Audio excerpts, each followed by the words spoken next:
Hey everybody, welcome to the Dungeoncast. I'm Will. I'm Brian. This is the podcast where we talk about everything Dungeons and Dragons, from illustrious illusions to the illest illithids. And today, we're multiclassing. Whoa. The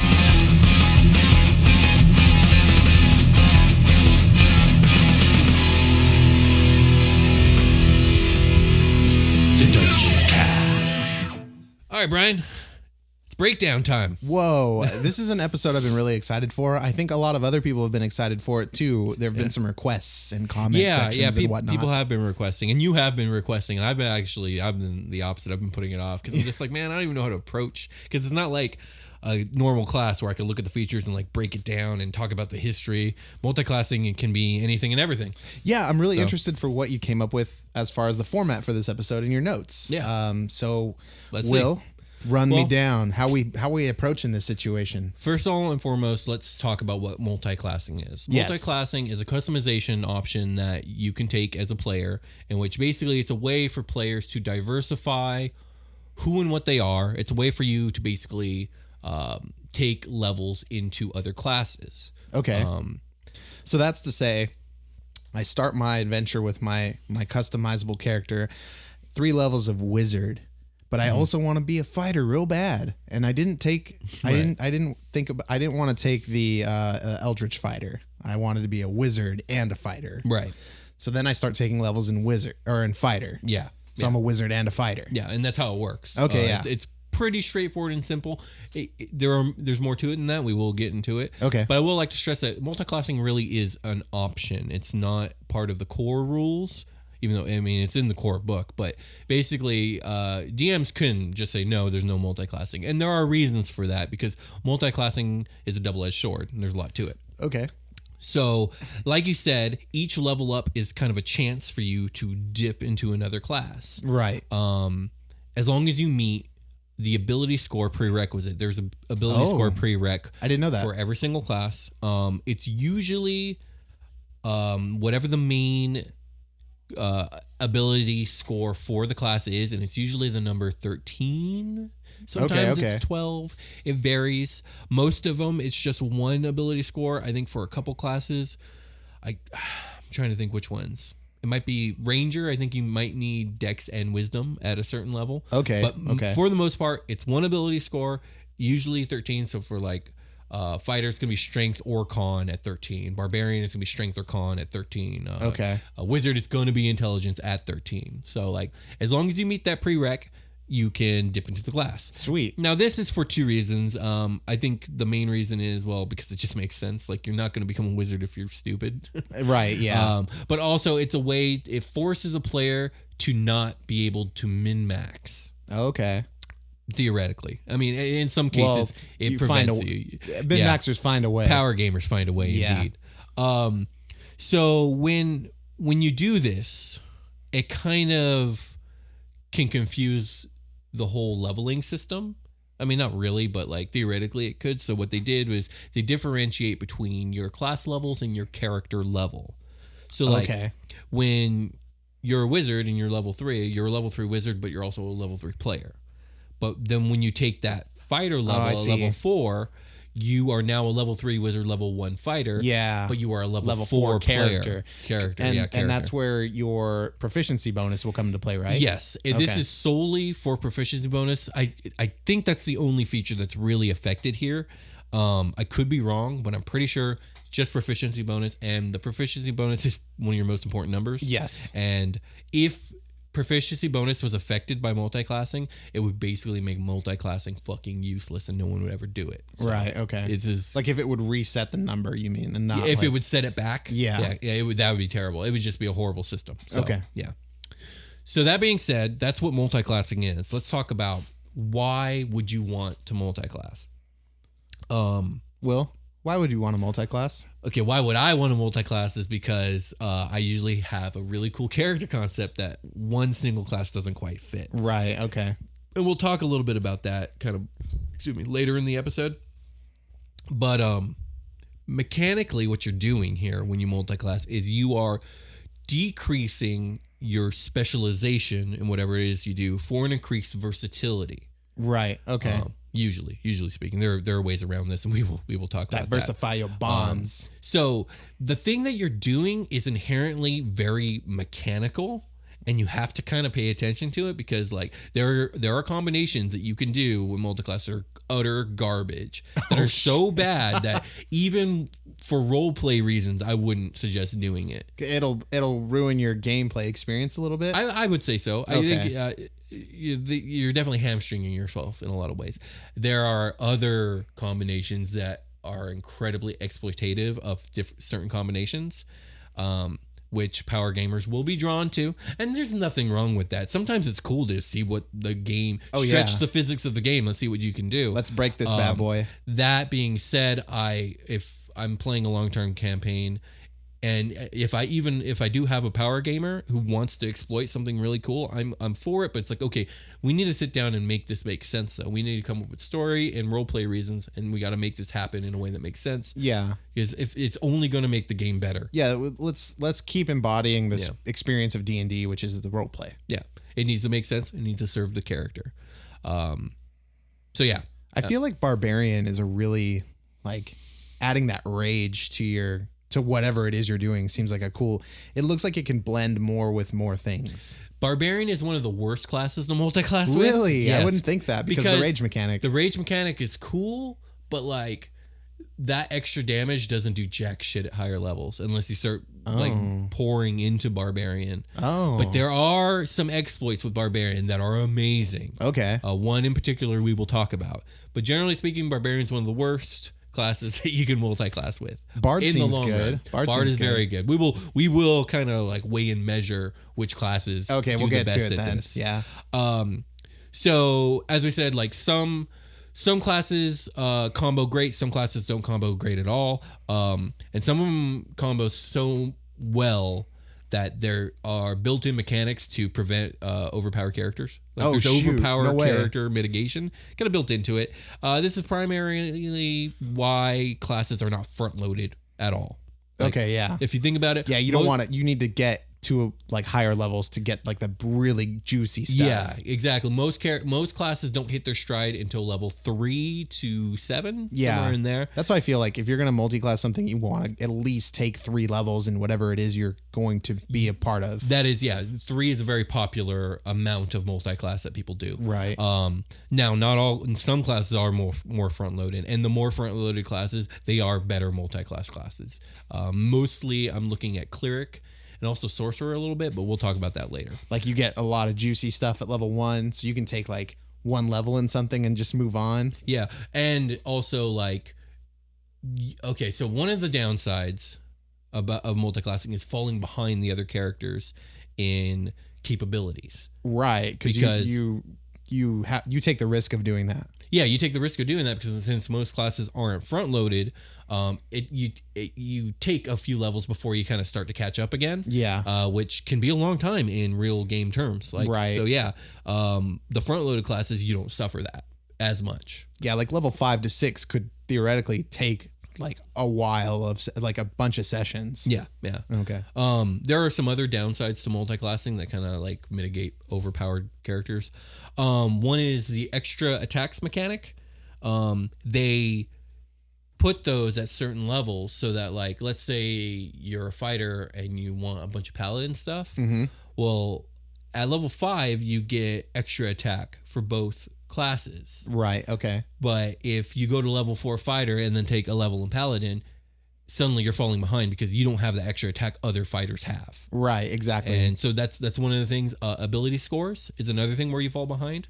Usually that's level 4. And when you decide to multiclass, rather than hitting one of those ability score levels, you fall behind. Oh, shoot. So that's not tied to your player level. It's tied to your character level. No. It's not tied to your character level. It's tied to your class level. Oh, that's what I meant to say. Yeah, I know. Yeah. But so that's another big one because like ability score boosts are huge. And you know what else you could do with those levels? You could take feats. Yeah. People take feats. The feats are powerful. And that's another thing you miss out on.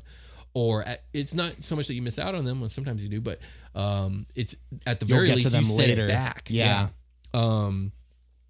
I didn't think of that. Yeah. That's interesting. Another thing is lack of capstone features. Now, this is a drawback that most players never experience because you don't get to your late class capstone features unless you've been playing a very long time, usually speaking. I've never heard that term, capstone feature. It's just like your big features at the end. Your level 20. Oh, your level like if your wings, if you're a paladin or whatever. Exactly. Yeah, okay. Yeah, your immortal body as a druid and all that weird shit.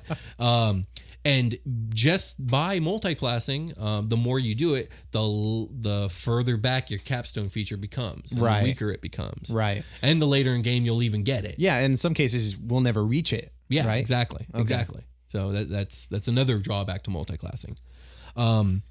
Another way that they've kind of built in mitigating factors is you only get to be level 1 once. Remember that when we build our characters in D&D, level 1's a really big one because you get all your proficiencies and your saves and your HPs. You get that level 1 HP, which is the full die. That's probably the biggest you're going to go. Yeah. In terms of like leveling up to HP, unless you have like unless you take a feat or something later and stuff like that.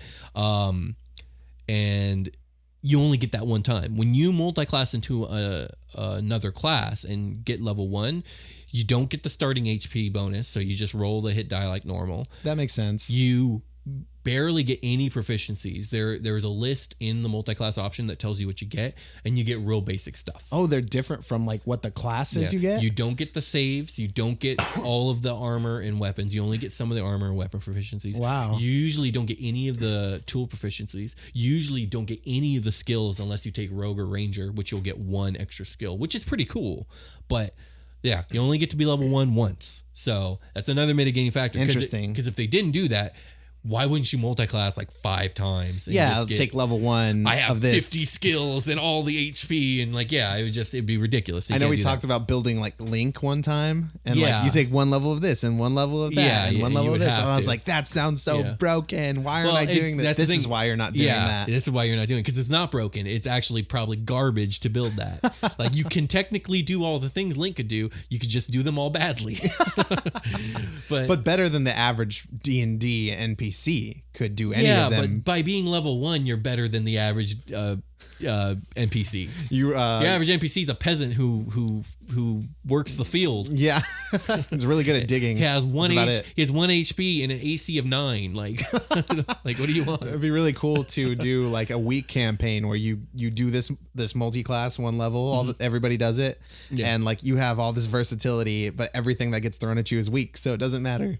Yeah, that would be kind of fun.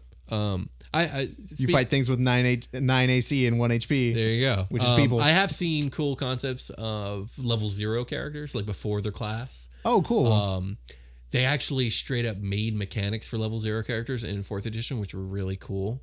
But we're not going to get into that now. They don't have those for 5th edition, but I wish they would, because I don't know, there's just something fun about that. Like, I don't know what I'm going to be. We're going to do this level 0 adventure, and then when it's all over, I know what I'll become. Like, that's kind of fun. It's like deciding your backstory. Kind of, yeah. It's kind of playing out your backstory. Interesting. But anyways, moving on. That's not multiclassing. So, let's talk about other like weird things that kind of happen with mechanics because of multiclassing. Let's talk about spellcasting. Okay. Because in Dungeons & Dragons, there are 4 types of casters. There's full casters, which basically they're like your wizards and your clerics and sorcerers. Like spellcasting is what they do. Right. You have your half casters like paladins and rangers that like they're a bit of a mix.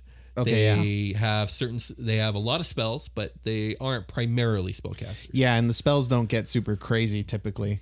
They gain spells at half the rate. Right. Then there's your 1/3 casters, which are your Eldritch Knights and your Arcane Tricksters. Basically, you are primarily a martial character who dabbles in magic. Right. And you gain spells at 1/3 the normal rate. And that's really cool for like, do you need some range in your life? Yeah, it's cool for versatility. I find that Arcane Tricksters and Eldritch Knights are cool for support spells. And okay, so like when you're building an Eldritch Knight, which we'll probably one day I'd like to do a series of like, let's build like a specific type of character and get into the nitty-gritty of it. But with Eldritch Knights, like, it's cool to have some evocation spells where you get to blow shit up because it's nice to have that option. But for the most part, you're going to be doing a lot of abjuration magic that's going to boost your AC or boost the damage output of your sword or stuff like that. Or also the feature where you get to hit somebody and then do a cantrip's nice too. Cantrips are pretty powerful. Yeah, they are. But like, you're not going to just dedicate all your magic to blasting because at that point, you're just mitigating yourself. You're a fighter inherently. Yeah.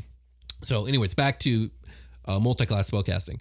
So, and then the fourth type of caster is, warlocks. They have their own thing. Right. As a matter of fact, their magic isn't even called spellcasting. It's called pact magic. Where's Druid on that list? Druid is a full caster. Oh, okay. Full caster. So the way this works is the second you multi-class two classes that both have spellcasting, you start ignoring either of their spell lists. Not their spell list, but their spell slot. How they gain, exactly, like how the proficiency bonus would be, like this sliding scale where you level up and at like 4th level you get X number or whatever. Yes, you ignore both classes charts and you refer to the multi-class spellcasting chart. Whoa, which is actually really simple, and I love it because it's so simple and does it so right, and it's as simple as this. Simple. They have a table from 1 to 20, and basically for every level of full caster that you take, you move up 1.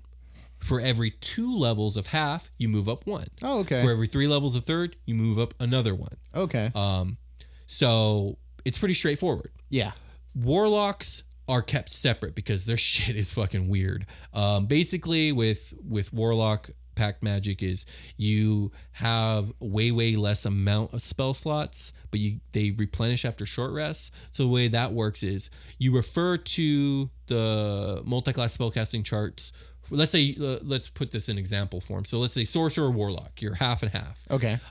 So let's say you're 5 levels of sorcerer, 5 levels of warlock. You will go to the multi-class spellcasting chart and you will move 5 up to level 5 on that, and that's your sorcerer.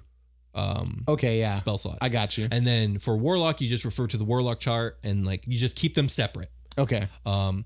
Because of this, warlock is probably, if not the best class to multi-class into, in the top 3 easy. It is incredibly diverse, and it's incredibly versatile, and it just melds with almost fucking anything. Nice. But we'll get into that later. I like it for roleplay too. Like, your arch whatever can come and like just, hey, you're a warlock now because I said so. Exactly. It definitely plays to the story easier and better than most. I would say warlock and also sorcerer, because sorcerer could just be like, oh, your genetics are fucking expressing themselves now out of nowhere. Yeah, you don't have to do this like training. It's just like, well, you've unlocked your hidden abilities. Yeah, exactly. Congratulations, it's like traveler. When the Namekian guru puts his hand on Krillin's or Krillin's yeah, head, they does it for both. It locks their hidden potential. There it is. You're a sorcerer now. My body. There are some features that literally had a little excerpt in the multi-class options of the player's handbook where they're just treated differently when it comes to multi-classing. There's only 2. One is channel divinities. They don't stack, so you have access to all the channel divinities you get, but you can still only cast 1 per short rest. Right. Or if you get to high enough levels, 2 per short rest. Okay. But they don't stack. I mean, that's fair. Yeah, it is fair. Another thing is unarmored defense does not stack. Okay. Which means that barbarian monk don't even bother. Because theoretically it'd be cool, because like with the monk you stack your wisdom on your AC, and with the barbarian you stack your con. So that could get really that means high. 3 stats you're stacking onto your AC, so that they're just like, no, you unarmored defense, just choose which one you're using and that's it. Okay, so you would go with a higher stat, obviously. Yeah, exactly. So there's no point even trying to mix those. So yeah, with all that said, I'm getting a little parched. I think it's time for a short rest. Let's take a short rest. All right.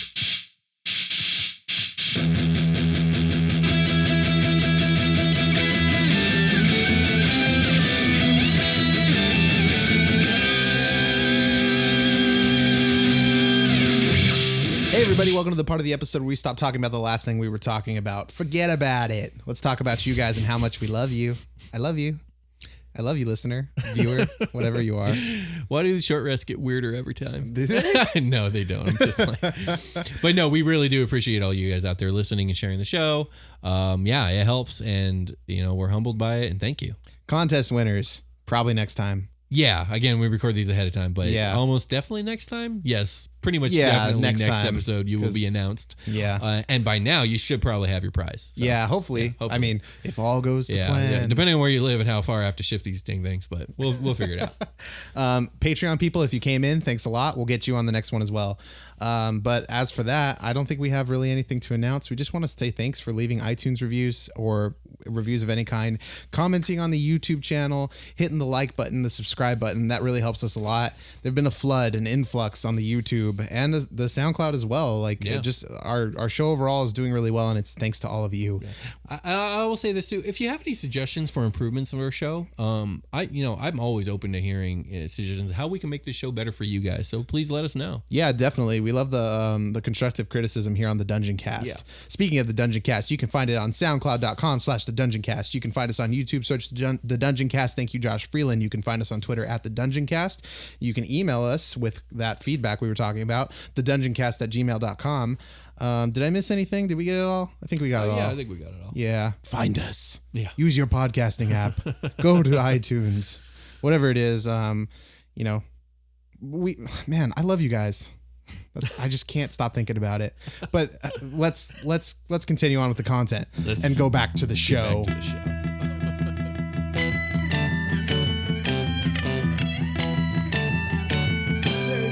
I see it. The Sweet. Recording. It's going. Okay. So for me, the best part of multiclassing, and I do always find myself drawn to multiclassing, is being able to bring a concept I have to life.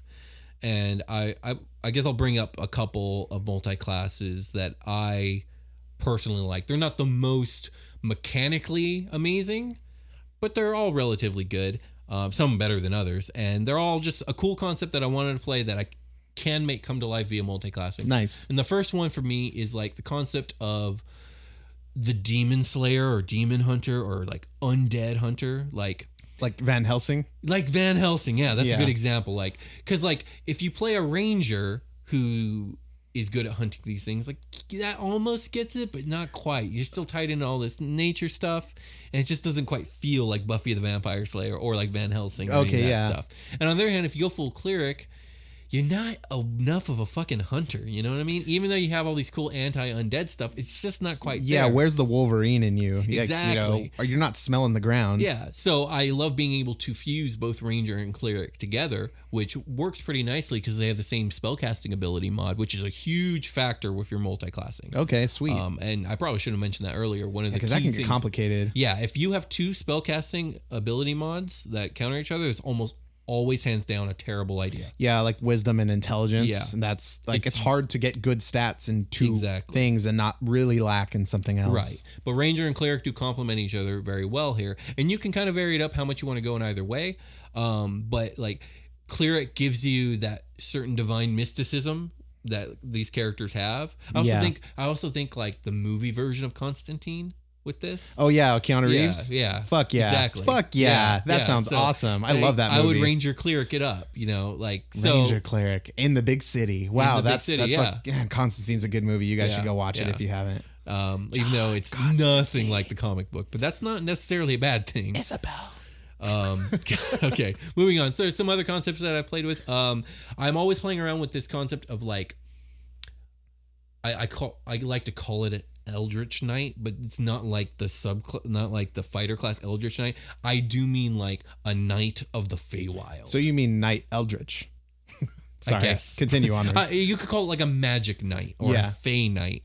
And for me, like it's like an Eladrin or a High Elf that mixes Paladin and Warlock. And the Paladin would be the Oath of the Ancients, and the Warlock would be the Pact of the Fae. And you get a lot of really cool synergy there. That's hearty. That's hearty roleplay right there. Yeah, and it's just so juicy, so flavorful. There's a lot of teleportation. You can use your divine smites with your Warlock spells, and you get a lot of you get some nature spells, a lot of like charm and enchantment spells. That's like chili and cornbread. Yeah, exactly. It mixes real good together. It's like chicken and waffles. So yeah, and like you could just roll either a Blade Lock Warlock or an Oath of the Ancients Paladin and get like 70% of the flavor, but it just doesn't quite do it. So like mixing these two classes plus like the choice race of Eladrin or High Elf or even Gnome technically really gets you this good flavor. And for me, multiclassing is all about the flavor. Like it just makes role playing the character so much more satisfying. Yeah, you can really get this specific thing. Like if you're going for that Buffy the Vampire Slayer feel, like I want to run Buffy the Vampire Slayer. How do I do that? How do I make this happen? Yeah. Yeah, like oh man, I want to run Goku, but you'd probably just be a monk. Yeah, you'd probably just be a monk. Yeah. Okay, another one I play around with, I've never gotten a chance to play, is like the Inspiring Captain, which is basically based off the 4th edition Warlord. Oh yeah, which is a really cool. It's a cool class. In 4th edition, there was a class called Warlord, which basically was a healing support class that also frontlined with weapons, and they healed people without using actual magic. Yeah, they basically inspired their allies to kind of like it's suck really it up. Close to Bard. It's very, very similar to Bard. And that being said, the way that I kind of make this work is one of two ways: either fighter Bard or paladin Bard. And basically, what I'm attempting to do here with this combination is select spells from the Bard that I can reflavor as like the inspiring word of 4th edition, including the Bardic Inspiration, which is perfect. Rather than Bardic Inspiration, it's your Warlord or your Captain Inspiration, your superior officer, like, get it together, boys, Rub dirt on that right now. Yeah. And get back up here. Rub dirt on it is actually literally a Warlord power in 4th edition. Rub some dirt on it. It's literally what it's called. And you get like temporary HP and a +1 to your fucking attack bonus. Supremely named. Yeah, so there it is. And so for that, the Paladin also works because, with the Paladin, you're a knight and you can kind of reflavor some of those Paladin spells too. But I think Fighter Bard is probably going to be more the speed of what I'm trying to get out of this character. Yeah. And there's an infinite amount of concepts and an infinite amount of way to express those concepts. And some of them will work and some of them won't. And you just kind of got to get out there and experiment. This is why multiclassing can kind of be tricky because like it is inherently you were looking at the mechanics and looking at what you can do with these mechanics. And that's going to attract a certain kind of player. And that's why like I just highly recommend that if you're doing this, like kind of mitigate yourself on the power gaming end of it, because we're about to get into the most power gaming stuff there is in this game. So let's talk about it. Have you ever heard of the concept when it comes to like an overpowered game mechanic, or they call it cheesy? I always like every time something's OP, it's referred to as broken. Like broken works like breaking too. The game, or like that's fucking broken. Yeah, for some reason, I don't know the origin of this. I'm sure that some viewer or listener can let us know. Like, I don't know what the origin of calling something like just adding the word cheese on the end of something because it's so powerful. Is that like the concept of adding cheese to food? Like, oh, that's like. I guess so. Like a Royale with cheese or a quarter pounder with cheese. I guess so. I first came across this in 4th edition because there was like a certain mechanic you could take advantage of called frost cheese, which basically like you could just fucking stack massive amounts of frost damage. And it was so cool. But anyways, getting back to this. So we're going to talk about the cheesiest stuff that D&D has to offer. All right. Let's talk about what I like to call Eldritch Smites, which is basically you use your Warlock slots to dish out Divine Smites, which, as you know, Paladin Divine Smites are very powerful. Yeah, they're really cool. And they're tied to your spell slots, which only replenish every long rest, unless you have Warlock slots, which replenish every short rest. Whoa, actually, that sounds awesome. And honestly, all you need is the level 2 of Paladin and just go full Warlock. Next thing you know, you're just 4th level slots, every short rest, just massive D8 damages. Yeah, no, I would say that the Warlock Pact Divine Smiting is the most well-known multi-class exploit in 5th edition. Awesome. I think pretty much if you've been playing, if you've been multi-classing, if you've been looking into it, this is one of the first things you come across. Nice. And you're just like, oh shit. Because that one's very obvious. I think some of these other ones are a little less obvious. Yeah, you only need those 2 levels. Yeah. Which I think is like a great way to optimize also, is to like, oh, I only need 3 levels of this. Right. And I can just like be my character, my other class that I wanted to be to begin with. I'm just that much more powerful or whatever it is. Yeah. So the next one I want to talk about is one I've seen referred to as the Mad Crits TM build. Okay, cool. I like when they have like funny names like that. So this is basically Mad Crits. You got to be a half orc because half orcs get brutal critical hits. That's where they get 19 to add and 20? extra. No, they get to add extra damage die on top of it. Oh.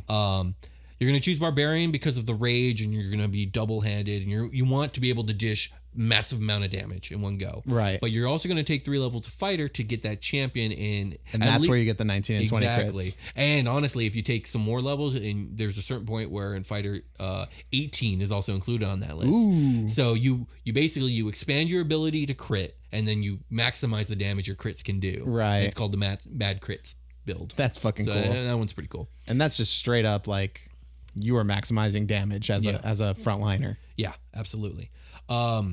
Here's a build called the Nova Knight. Have you ever heard of Nova damage as a concept? Only in Golden Sun. I know I talk about that a lot. Yeah. But there's a cool synergy ability called or synergy ability called Nova Strike, where you just like fall out of the atmosphere and you're on fire and you tackle somebody out of the sky. Cool. And it's called Nova Strike or Nova or something like that. Okay. Nova damage in D&D speak is basically how much damage can you dish in one fucking turn. Just if you were to unload everything you could in one go, what's the maximum Nova damage your character can deal? Nice. The Nova Knight is basically the sorcerer and usually paladin, but it could be fighter. I would actually even recommend fighter in this case. Is basically, remember when we talked about the sorcerer, sorcerers have a feature called meta magic. Well, one of the meta magic features that you can choose from and spend your sorcerer points on is called quickening, or you can quicken a spell, basically demoting a spell's action economy. So if it's a standard, now it's a bonus action. Whoa. Now. That's right. Okay, yeah. You can go about this too. But let's talk about paladin sorcerer. Let's talk about fighter sorcerer. Okay. So paladin sorcerer, you're going to quicken a spell and blast off evocation thing. And poof. Then you're going to divine smite on top of your extra attacks with another spell slot, and you just burst out all this fucking damage. Hell yeah. So that's one way to be a Nova Knight. The other way is with the fighter, you don't get the divine smite, but what you do get is the action surge. Oh, that's right. So you quicken a spell, dish out your attacks and your extra attacks, and then action surge, you dish out your attacks and extra attacks. Right. Again. So that's another exploit I've seen out there that's pretty popular. That's fun. Next, the last one we're going to talk about, because like this could just go on and on, but I like this one, and it was one I wasn't familiar with before researching for this episode, and I call it the Reckless Rogue, and this is a rogue barbarian thing, and this is the only barbarian multiclass that's really of any particular use, but I would never think to mix rogue and barbarian. But this particular exploit makes it all fucking worth it. Okay. Barbarians get an ability called Reckless Attack. And with Reckless Attack, what you basically do is you grant advantage to your enemies, but guarantee advantage on your attacks. Right, okay. Rogues, when they have advantage, get their sneak attack damage. Yeah. So you are no longer relying on anybody else being near you. You can just wade into battle. Attack. Now, the downside is, of course, you're granting advantage. But surprise, bitch, I'm huge. But here's where things get interesting. The Barbarian Rage feature halves a lot of different damage types. Mm-hmm. The Rogue Evasion feature halves a bunch of different, pretty much all damage types. Oh. They do, in fact, stack. So it's quarter damage? You take quarter damage. That's bonkers. Yeah, if you're raging and you use evasion, yes. Whoa. So the Reckless Rogue is a very potent build. It doesn't make sense roleplay wise. You're just like, but I dodge everything. Yeah. I'm so mad. I'm so reckless, but also I'm so careful. Fuck that arrow. Yeah, pretty much. So yeah, those are some interesting, really cheesy builds out there. Wow. That if you're a DM, be careful, because if you got a power gamer, they might be eyeballing some of these. I mean, the way I'm approaching really powerful characters, because we're gonna do something on our Patreon that's gonna be really cool with really powerful characters that are all multi-classing pretty much. Oh, you're talking about the Ranger Danger? Ranger Danger. Yeah. We'll see how cheesy those get, because a lot of classes don't mix well with Ranger, and Ranger isn't necessarily one of the best classes for multi-classing. Yeah. So they can only get so cheesy. Yeah, but still, like, I'm just thinking, like, how am I going to deal with this powerful stuff? The power creep. I'm just going to throw the big guns at you guys. Yeah. No, I look forward to it. It'll be fun. Like, here we go. You guys are strong. Here's some strong shit. Let's see what happens. Let's see how it goes. Okay, so let's talk about like what classes are best for multi-classing. Yes. Obviously, Warlock. We're going to go through a list. Paladin. We're going to list off why, and then we're going to move on. Cleric. We talked about this. They're front-loaded. Also, they're a full caster, which is awesome, and they're a full caster with awesome support spells, which is great, because with support spells, a lot of the time you don't have to give a fuck about your spellcasting ability mod. So you could dump wisdom and just take spells that don't need, Shield of Faith. You can just cast it. It doesn't rely on your wisdom. True. So so you got great support, and you're a full caster, so you get plenty of slots compared to other classes. Right. And wisdom is the main ability score, so if you do decide to pump your wisdom up, that's a great ability score to have pumped up because wisdom comes into play with a lot of saves and stuff. Yes, it does. And with a lot of skills. Yeah, so, like illusion stuff and whatnot. Yeah, so clerics are a good class. Warlocks, because that pack magic, man. That pack magic is everything. It just makes it so goddamn well. Like, you basically get short rest slots, and it's very exploitable. Charisma is also a good spellcasting ability. Not because it's as good as wisdom, but because half of the casters in the game are charisma. So it has a lot of opportunities to mix with other casters, which is nice. Paladin and sorcerer and such. Paladin, because of Divine Smite and the way spell slots interact with that. Did that pretty early. Paladin mixes with almost every good caster out there. Right. Sorcerer, because meta magic breaks the meta. Yes. Like quickening and twin spells and all that stuff. It interacts with other classes features, mostly the Paladin, but also other ones, in ways that I don't think that the creators foresaw. Okay. So yeah, meta magic and sorcerer I think is quickly becoming like the best class to multi-class. That's got to be a shitty feeling. Yeah. Like, damn, I didn't see that coming. It's impossible. It happens all the time. There's too many variables. Yeah, exactly. The Bard is the last one I'm going to mention, and they're for the exact same reason as the Cleric, minus the front loading, although there is still plenty of front load for the Bard, mostly with Bardic Inspiration. But it's the same thing. They're a full caster with awesome support, and Charisma's also a really good ability score. So, right. Yeah. So there it is. Some of the worst classes, I'm only going to mention two because these two are just fucking horrible. Number one, the Wizard. The Wizard is just a shit class. It's super squishy. Intelligence is no good for fucking anybody else except for the Eldritch Knight. And at that point, it's kind of like, what are you doing? What are you doing? Yeah. So, I love the Wizard. It's one of my favorite classes. It doesn't multi-class well. Yeah, just be a wizard. The wizard is hard, man. Wizard is hard. Even if you're just a wizard, sometimes it's like, fuck, like my AC sucks. Yeah. Next up, I want to talk about the Monk. The Monk suffers for a couple of reasons. It doesn't mix well with casters because it relies on a completely different power source called key points. Okay. So, like, you're kind of split between the two, and you end up just not being all that great. Okay. And it clashes with other weapon users because rogues and barbarians depend on their weapons for like what they do. Like barbarians kind of favor two-handed weapons. Yeah. And rogues need to use finesse weapons. Now, rogue and monk you can kind of work with, but monks, there's a lot of weapons they can't use, so it doesn't mix well. Also, other fighting styles, like with the ranger, fighter, and paladin, require a certain weapon dynamic, whether it's sword and board or great weapon or whatever. And again, it's really limiting and it's hard to make it work. Yeah, I know there's issues at the early levels with those key points, right? Yeah. So the monk doesn't mix well for those reasons. Also, the monk itself is already a class that gives up specialization for versatility. The monk is an incredibly versatile and fun class that spreads. It's never going to be the best at anything, but it's going to be good at a lot of things. Right. But when you start multi-classing that, it just makes your already bad specialization worse. And you just become worse at more things. Fair. So that's my take on it. I could be wrong. If you got good monk or wizard multi-class out there, let me know because that's, the more the sounds cool more to the me. better. Yeah. If it works, it works. But that's my basic rundown of multi-classing, Brian. You got any questions, concerns, comments, ideas? Just that, like, it seems like they don't want to promote.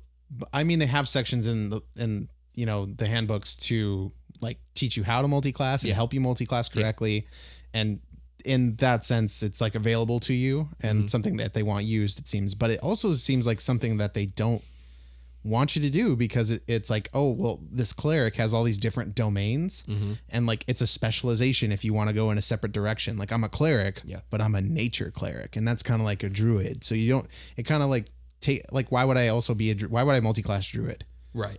I'm a nature cleric and it's like, there it is. Or, just things like that, like the Eldritch fighter, like, or the Eldritch Knight, why would I multi-class with spellcasting when like, oh, I could just be the fighter and have spellcasting. There it is. It's simple. Okay.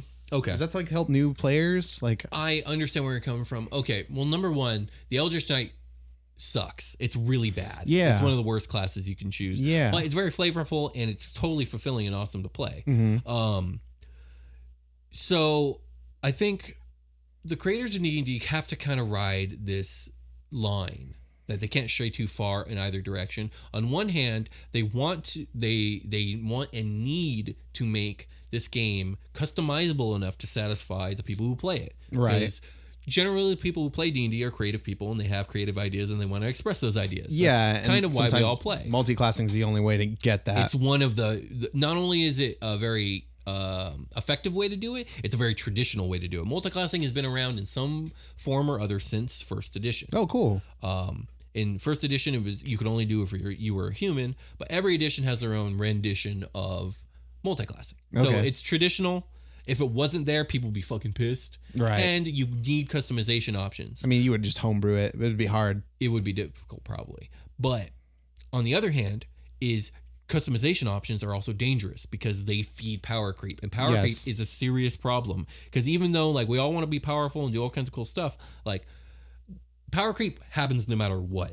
Mm-hmm. But 5th edition and Wizards of the Coast really wants to mitigate how quickly that happens. And they've done a spectacular job at mitigating it. But it's been long enough now that we are starting to see it. Mm-hmm. That's inevitable. Yeah. But the faster power creeps, the quicker we burn out on an edition. Okay. So that's something they're trying to mitigate. You have so many people playing and testing all these ideas far faster than your creative team can. Exactly. Like they're eventually going to unlock these things. It happens in fighting games too a lot where they're just like, oh shit, you could just do it like this. Yep. And if you find these little frame traps and whatnot, you suddenly, this is the character to play. Yeah, and that's how the meta game of D&D is developing just like anything. Exactly. That's exactly right. So like, I do feel like there is almost this reluctance. Like they don't want multiclassing to be too powerful, so they're kind of like on it, like, okay, here's a little bit, and like what we're gonna do is we're gonna give you built-in options that can kind of like archetypes in 5th edition. I think are amazing because they do probably keep people from even thinking about multiclassing for like 80% of all cases. Yeah, it never even came up until like I stumbled across that section when I got my own player's handbook. Mm-hmm. I finally like, oh crap, this is like dishing out like different skill trees in video games. Right. It's like that. Like, oh fuck, I can just do this. This is awesome. Absolutely. So I think archetypes are designed to mitigate multiclassing. Absolutely. And I think that's a good thing. And I think it's a smart thing. And also, multiclassing should probably be done by more experienced players anyways. Yeah, just based on how complicated it is. Most players aren't even going to get the desire to multiclass until they've been playing for a while and they know what they're doing. Exactly. So, like, well, I'm not going to do this complicated shit when I don't even know how to, like, what's a deck save? Where do I find that on my character sheet? Those are things that I dealt with as a player for like a year of playing this. I'm like, oh shit, what is that again? Oh fuck yeah. Okay, here. Which die is it? Yeah, it's funny. No matter how long I play and how understanding I try to be of new players, like there's always a part of me that gets so frustrated by how slow they find the shit on their sheet. Yeah, because if you don't play D&D, it's all very foreign. And it is. That D12 really does look a lot like a D20. It does. God, curse the dice gods for making them look so similar. Because like I can't tell. Anyways, moving on. Anything else on multiclassing? Nah. Okay. All right. Let's call it a game. Let's call it a game. Thank you all for listening. We'll talk to you guys later.